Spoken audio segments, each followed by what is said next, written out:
Hi everyone, स्वागत है आप सभी का एजुकेशन की 98 यूट्यूब चैनल में। फ्रेंड्स, अगर आपने अभी तक हमारे यूट्यूब चैनल को सब्सक्राइब नहीं किया तो सब्सक्राइब कर लें और बेल आइकन को ऑल प्रेस जरूर करें ताकि आने वाले हर एजुकेशन वीडियो आप तक सबसे ज़्यादा पहुँचे। तो सो फ्रेंड्स, आज हम कवर करने वाले हैं भारतीय राज्य व्यवस्था। आज इसके भारतीय राज्य व्यवस्था का ये दूसरा अध्याय है। पहला अध्याय आज से हमने 9 मंथ पहले ही इस यूट्यूब चैनल में दे चुके हैं पहला क्लास। तो ये भारतीय राज्य व्यवस्था का दूसरा अध्याय है, संविधान सभा। इसके 50 मोस्ट इम्पोर्टेंट प्रश्न आज हम कवर करने वाले हैं जो इंडिया के किसी भी एग्जाम के लिए बहुत ही महत्वपूर्ण है। तो चलिए फ्रेंड्स, आज क्लास हम शुरू करते हैं और कवर करते हैं आज की क्लास का 50 महत्वपूर्ण प्रश्न। गाइस, इस क्लास के बाद आप कोई दूसरा क्लास नहीं देखोगे संविधान सभा की, क्योंकि इसमें मैंने पूरा का पूरा मोस्ट इम्पोर्टेंट प्रश्न जो है इसमें मैंने आज कवर कर दिया है। तो चलिए फ्रेंड्स, स्टार्ट करते हैं आज का यह क्लास। तो फ्रेंड्स, ये रहा पहला प्रश्न आपके सामने कि 1922 ईसा में निम्नलिखित में से किसके द्वारा यह उद्गार व्यक्त किया गया कि भारतीय संविधान भारतीयों की इच्छा अनुसार होगा। तो यह किसने उद्गार व्यक्त किया था कि भारतीय संविधान भारतीयों की इच्छा अनुसार होगा? तो इसका सही जवाब हो जाएगा Mahatma Gandhi. Option number A इसका सही जवाब हो जाएगा। महात्मा गांधी ने यह उद्गार व्यक्त किया था। ऑप्शन नंबर ए इसका सही जवाब हो जाएगा।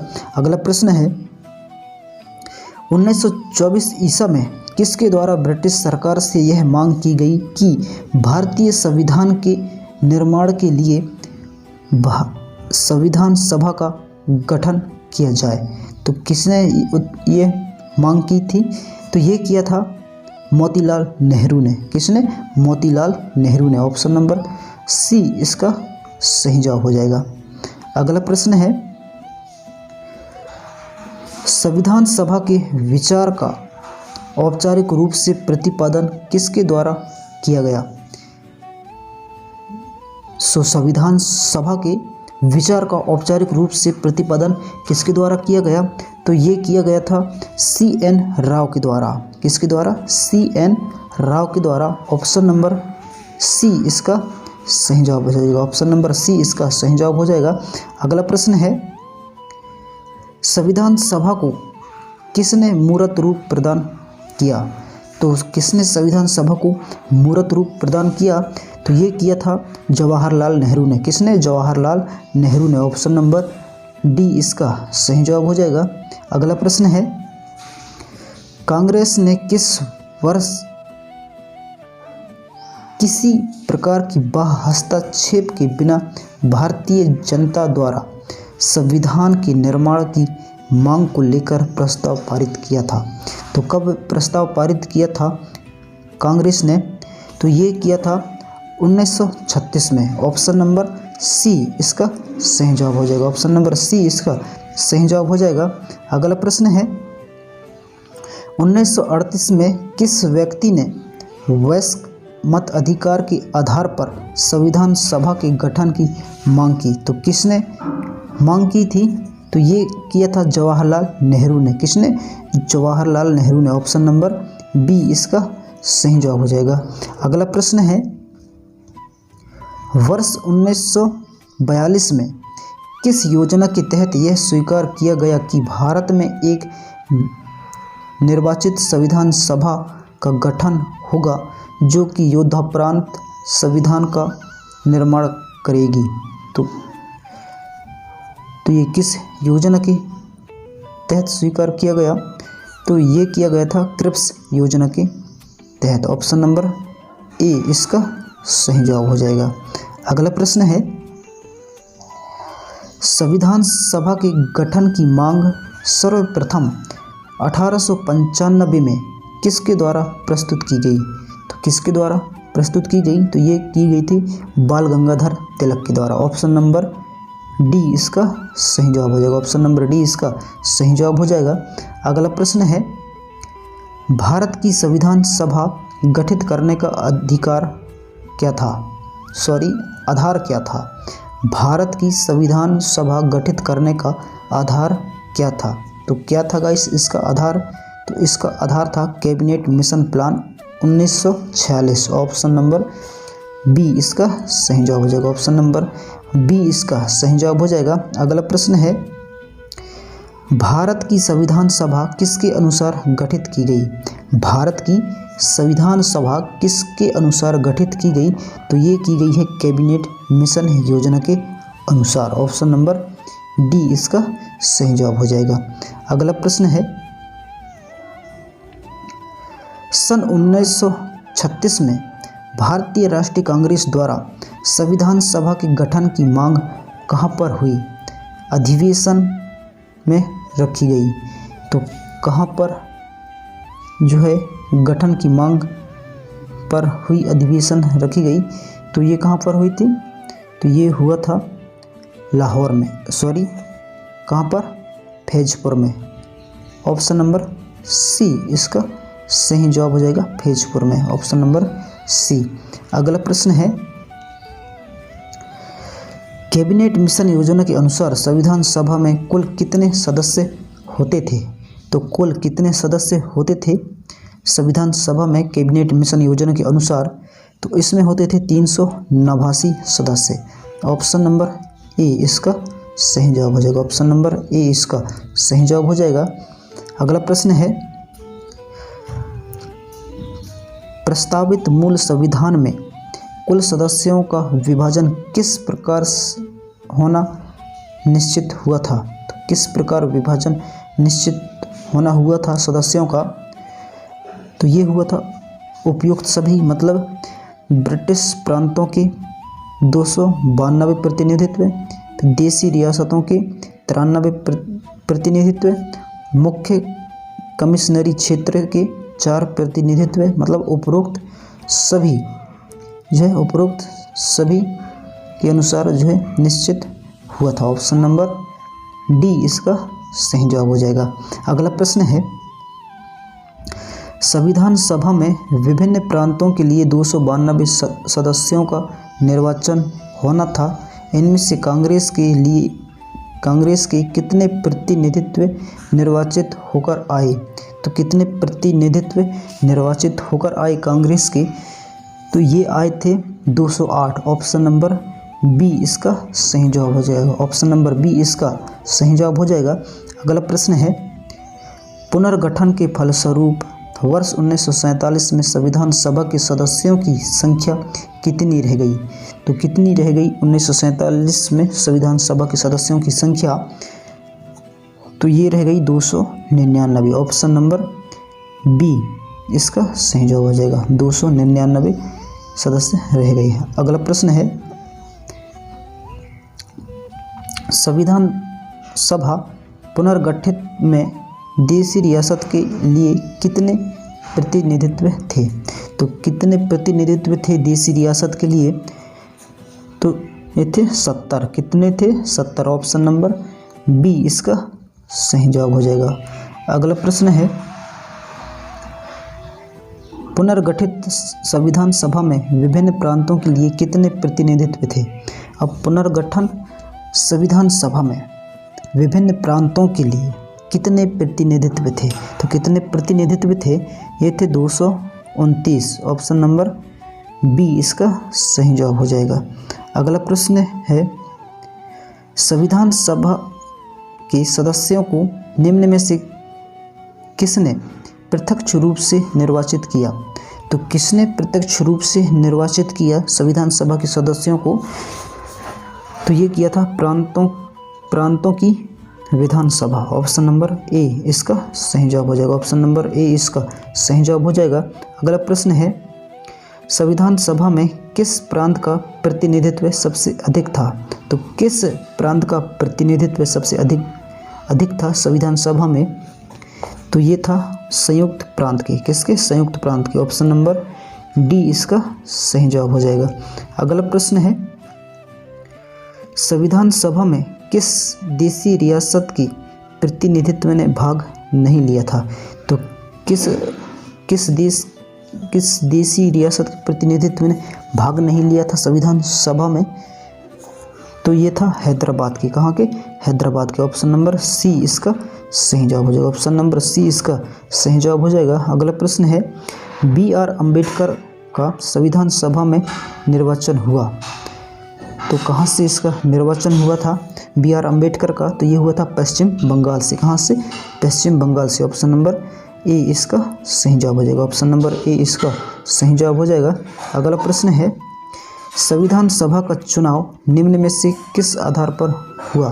तो संविधान सभा का चुनाव निम्न में से किस आधार पर हुआ? तो ये हुआ था वर्गीय मत अधिकार के अनुसार। ऑप्शन नंबर डी इसका सही जवाब हो जाएगा। ऑप्शन नंबर डी इसका सही जवाब हो जाएगा। अगला प्रश्न है भारतीय संविधान को किसने बनाया? भारतीय संविधान को किसने बनाया? तो किसने बनाया था भारतीय संविधान को? संविधान सभा ने। किसने? संविधान सभा ने बनाया। ऑप्शन नंबर ए इसका सही जवाब हो जाएगा। अगला प्रश्न है संविधान सभा के लिए चुनाव कब संपन्न हुआ? संविधान सभा के लिए चुनाव कब संपन्न हुआ? तो ये संपन्न हुआ था 1946 में। कब हुआ था? 1946 में। ऑप्शन नंबर बी इसका सही जवाब हो जाएगा। ऑप्शन नंबर बी इसका सही जवाब हो जाएगा।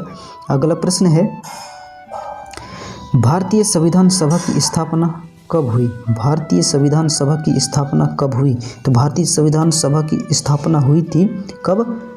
9 दिसंबर 1946 को। ऑप्शन नंबर बी इसका सही जवाब हो जाएगा। ऑप्शन नंबर बी इसका सही जवाब हो जाएगा। अगला प्रश्न है संविधान सभा का प्रथम अधिवेशन कहाँ पर हुआ था? तो संविधान सभा का प्रथम अधिवेशन कहाँ पर हुआ था? तो ये हुआ था कहाँ? दिल्ली में। कहाँ पर हुआ था? दिल्ली में। ऑप्शन नंबर डी इसका सही जवाब हो जाएगा। ऑप्शन नंबर डी इसका सही जवाब हो जाएगा। अगला प्रश्न है संविधान सभा के उद्घाटन अधिवेशन की अध्यक्षता किसने की थी? तो संविधान सभा के उद्घाटन अधिवेशन की अध्यक्षता किसने की थी? तो ये किया था सच्चिदानंद सिन्हा ने। किसने किया था? सच्चिदानंद सिन्हा ने। ऑप्शन नंबर बी इसका सही जवाब हो जाएगा। अगला प्रश्न है संविधान सभा का पहला सत्र हुआ था। संविधान सभा का पहला सत्र हुआ था, तो ये हुआ था कब हुआ था? 9 दिसंबर 1946 को। ऑप्शन नंबर सी इसका सही जवाब हो जाएगा। अगला प्रश्न है संविधान सभा के अस्थायी अध्यक्ष कौन थे? संविधान सभा के अस्थायी अध्यक्ष कौन थे?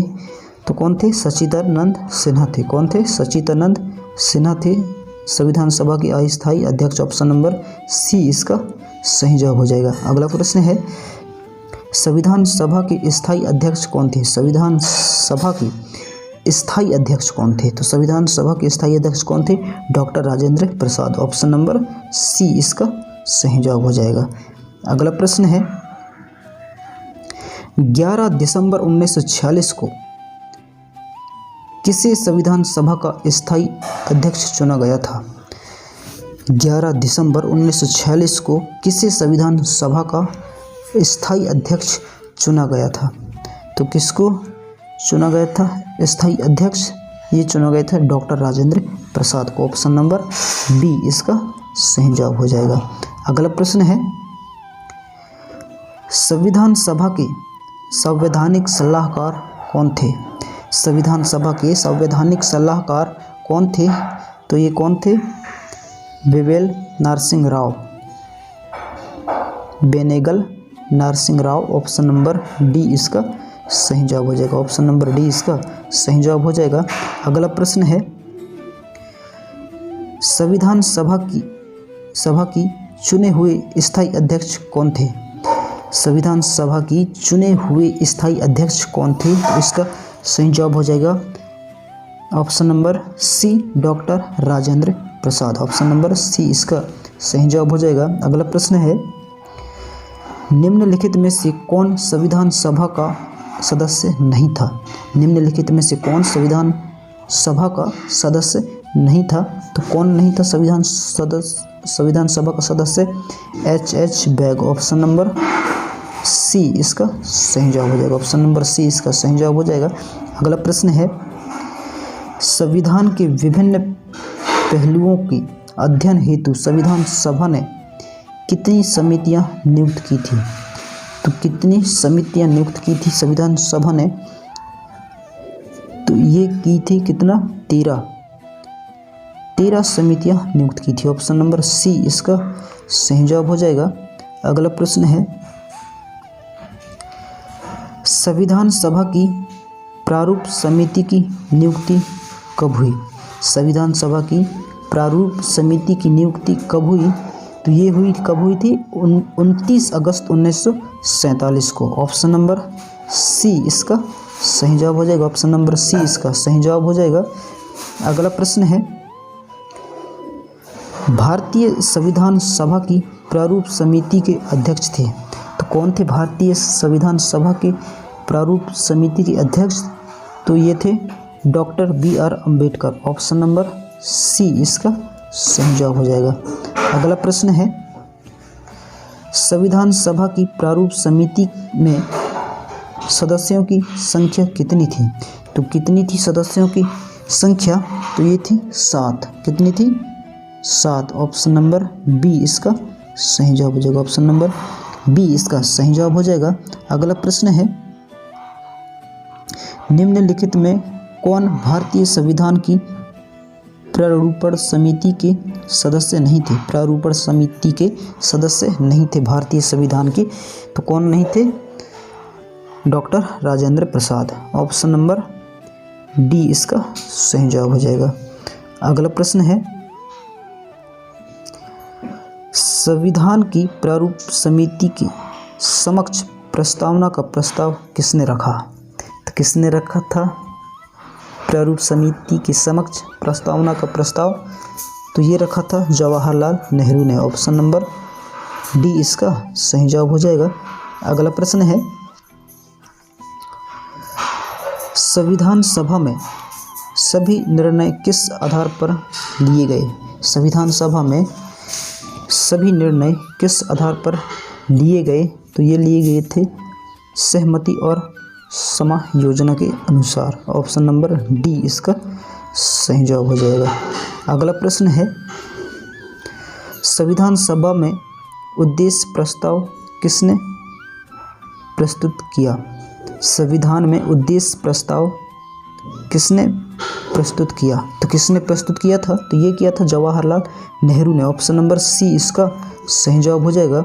अगला प्रश्न है, भारतीय संविधान सभा की संघीय शक्ति समिति के अध्यक्ष कौन थे? तो इसके संघीय शक्ति समिति के अध्यक्ष कौन थे भारतीय संविधान सभा की? तो इसका सही जवाब हो जाएगा option number D Pandit Jawaharlal Nehru. Option number D इसका सही जवाब हो जाएगा। अगला प्रश्न है, भारतीय संविधान को अपनाया। भारतीय संविधान को अपनाया तो किसने अपनाया था भारतीय संविधान को? तो ये अपनाया था संविधान सभा द्वारा। ऑप्शन नंबर ए इसका सही जवाब हो जाएगा। अगला प्रश्न है, भारत को एक संविधान देने का प्रस्ताव संविधान सभा द्वारा पारित किया गया था। तो कब पारित किया गया था? तो ये पारित किया गया था 22 जनवरी 1947 को। ऑप्शन नंबर बी इसका सही जवाब हो जाएगा। अगला प्रश्न है, संविधान निर्मात्री सभा में राष्ट्रीय ध्वज संबंधी तदारक समिति के अध्यक्ष थे। तो कौन थे तदारक समिति के अध्यक्ष? तो ये थे कौन? Doctor Rajendra Prasad. Option number A इसका सही जवाब हो जाएगा। अगला प्रश्न है, राष्ट्रीय झंडे की अभिकल्पना को भारत की संविधान सभा में ग्रहण किया गया था। तो कब ग्रहण किया गया था? तो ये किया गया था जुलाई 1947 में। ऑप्शन नंबर सी इसका सही जवाब हो जाएगा। अगला प्रश्न है, भारत की संविधान सभा ने किस तिथि को राष्ट्रीय ध्वज को अपनाया था? तो भारत की संविधान ने किस तिथि को राष्ट्रीय ध्वज को अपनाया था? तो किस तिथि को राष्ट्रीय ध्वज को अपनाया था भारत की संविधान सभा ने? तो ये अपनाया था 22 जुलाई 1947 को। ऑप्शन नंबर सी इसका सही जवाब हो जाएगा। अगला प्रश्न है, संविधान सभा ने संविधान को अंतिम रूप से किस दिन पारित किया? संविधान सभा ने संविधान को अंतिम रूप से किस दिन पारित किया? तो ये किया था 26 नवंबर 1949 को। ऑप्शन नंबर सी इसका सही जवाब हो जाएगा। अगला प्रश्न है, आज की क्लास का अंतिम प्रश्न है, संविधान सभा के कितने उपस्थित सदस्यों ने संविधान पर हस्ताक्षर किया? तो कितने सदस्यों ने संविधान पर हस्ताक्षर किए थे? तो 284। ऑप्शन नंबर बी इसका सही जवाब हो जाएगा। तो फ्रेंड्स, कुछ इस तरह रहे आज के क्लास संविधान सभा के 50 महत्वपूर्ण इंपॉर्टेंट प्रश्न जो इंडिया के किसी भी एग्जाम के लिए बहुत ही महत्वपूर्ण है। तो फ्रेंड्स, क्लास कैसा लगा नीचे कमेंट कर जरूर बताएं, और पहली बार अगर हमारे इस यूट्यूब चैनल में विजिट किए तो प्लीज़ चैनल को सब्सक्राइब कर बेल आइकन को ऑल प्रेस जरूर करें ताकि आने वाले हर एजुकेशन वीडियो आप तक सबसे जल्द पहुँचे। तो फ्रेंड्स, मिलते हैं नेक्स्ट क्लास में, तब तक के लिए जय हिंद, वंदे मातरम, अपना ख्याल रखिएगा।